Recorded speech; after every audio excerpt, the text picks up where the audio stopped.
Alrighty, this is my first video. Right now I'm gonna stay anonymous, but I bought a house at 19 and I want to explain how I did this.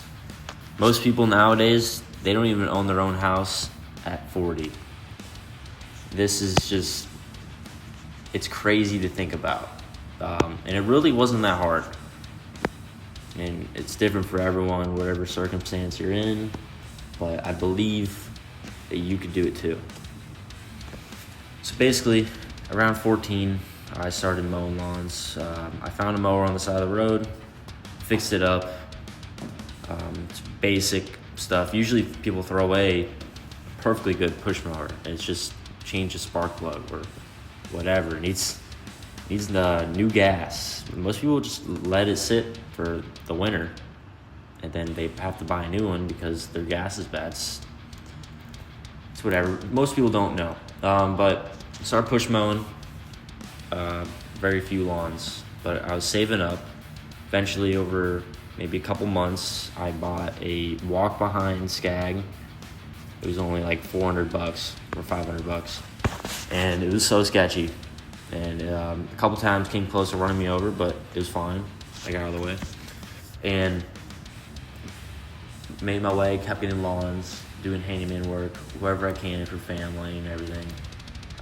Also listening to books, David Goggins, Can't Hurt Me, Robert Kiyosaki, Think and Grow Rich, Jocko Willink, very good inspirations, and they have great books. Some podcasts, Joe Rogan Experience is a good podcast. Bigger Pockets podcast, great. Definitely recommend. Yeah, but basically, what you do and whatever you do, it doesn't matter. Make a goal, make it just out of reach. Make it so you think you can get this much, we'll raise the bar. And that's how you should live your life. Raise the bar. What you think you can do, raise the bar. But you will fail. And I want to talk about some of my failures.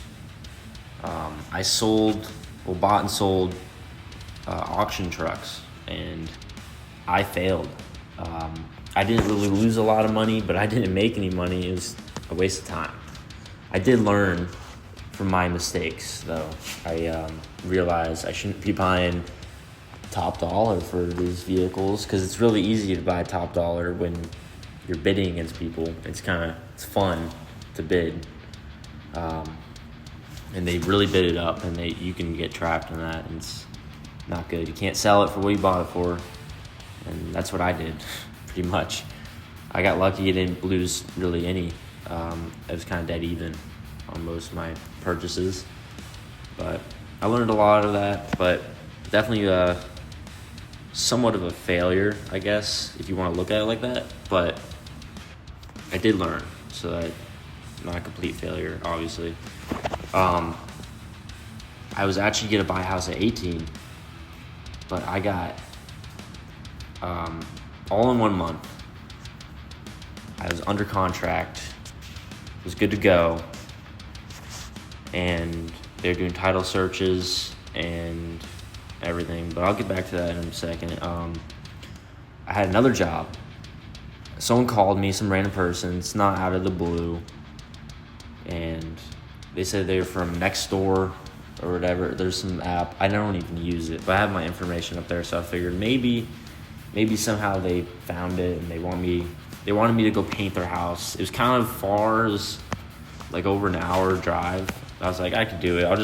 I gave them a price, picked up the paint. They sent me half the money, or they were supposed to send me half the money, but they sent me, it's kind of weird. Here's when it gets weird. They sent me, it was supposed to be like $3,300 total. They sent me $4,000. And I thought it was a little weird. I thought maybe he sent me extra. I didn't know. And he was like, oh, I accidentally sent that and the contractor's money together. And I was like, oh, that's really weird. But I didn't really think anything of it, unfortunately. I went there to go paint the house. The water was off. I mean, this house was listed on Zillow, so I wasn't really thinking anything of it. I told the guy I can't mow or I can't pressure wash your house if the water's off. So I ended up driving all the way back home. Wasted a day pretty much of driving, and it was too late to start anything by the time I got home. And I was like, all right, I guess I'll send you your money back. And he sent me a check through the mail. And, think about it, that's kind of a red flag in a way. I did wait about 5-6 days. It did clear, but it actually takes 10 days to fully clear a check. So I didn't know that. And I sent through wire his money back. Another thing you don't want to do. Do not do that. Sent it back, and I got scammed. Basically, the check bounced the next day. So check bounced. I'm out $4,000. And then this house that I was in contract to buy fell through, and their title wasn't clear for their house, and I got scammed. Fortunately, the house didn't go through because honestly, I didn't have enough money. The $4,000, I needed that $4,000. I needed that money, and I got scammed. And then about a week or two later, I found another house, and this is the house that's in the video. It was a HUD house owned by the government, foreclosure, and it was pretty cheap. I looked at it. It looked pretty good. Had new roof, new hot water heater. The service panel outside's new. The inside's, pretty bad, as you could tell. But overall, it's just, block house. It's strong. I thought this would be perfect. I talked to the broker because that's how you have to do it. And the broker told me they won't take anything less than $97,000. I was like, perfect. I would have paid $100,000. This house is great. And I started working on it. I'm still working on it. In the video, it's about 50% there, I guess. Still got tile. Still got to do a ton of other crap. Still got to remodel the bathroom. That's going to be fun. I have to build kitchen cabinets. I got to do a lot. But it's pretty fun. And I'm going to turn this into a rental property.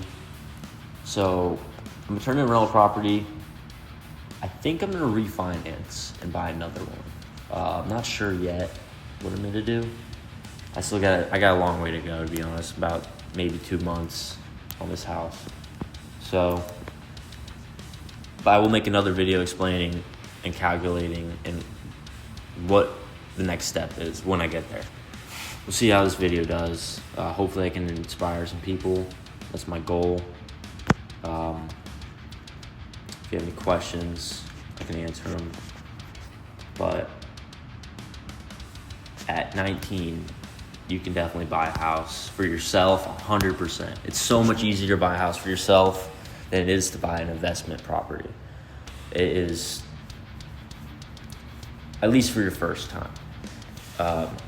You can have a lot less money and buy your own house. You only need 3% to get your first house if you get a loan. So $200,000 house, whatever that is, $6,000.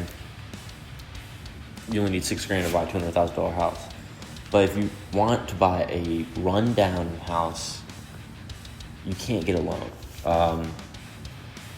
But you can get a loan for a house that is done. So if you want to pay top dollar pretty much for a done house, then you're going to have to pay more for your mortgage, but whatever. I don't want to do that. I saved enough money to buy a house without the mortgage, and I'm going to turn it into a rental property, and I'm going to make a lot of equity. So you can pull, I think, 80% out if needed. I can do that. So if this house is worth $180 when it's done, I can pull whatever, 140 or something, 140,000. I don't know. So I basically buy another house right away. We'll just say 100,000. I can buy another house, cheap, hopefully, just like this, and I could do the same exact thing. I'll have two houses, and yeah, I'll have more videos. If you have any questions, just let me know.